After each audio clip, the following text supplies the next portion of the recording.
Hello दोस्तों, नमस्कार। आपका हार्दिक स्वागत है एक और वीडियो में। आज दोस्तों मेरे को हिंदुस्तानी आम्रपाली दुबे के बीच एक नई कहानी अपडेट होने जा रही है। इसके थ्रू आप सभी लोगों को देखने को मिलेगा। वो हिंदुस्तानी आज गंगा स्नान करने के लिए गंगा जी में स्नान करने के लिए गया है हरिद्वार में। तो दोस्तों वहाँ की आपको पिक्चर शूट की करके दिखाई जा रही है। वो हिंदुस्तानी और आम्रपाली दुबे के बीच बहुत ही रोमांटिक सीन होने वाला है, जो कि आप सभी लोगों के साथ प्रस्तुत किया जा रहा है।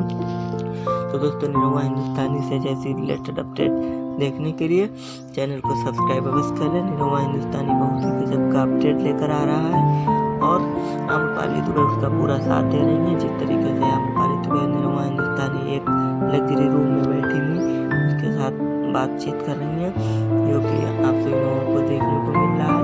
तो निरहुआ हिंदुस्तानी से जैसी अपडेट देखने के लिए आप सभी लोग चैनल को सब्सक्राइब करके बेल आइकन को प्रेस कर लें, जिससे कि निरहुआ हिंदुस्तानी के एक और सीन देखने को मिलता रहेगा।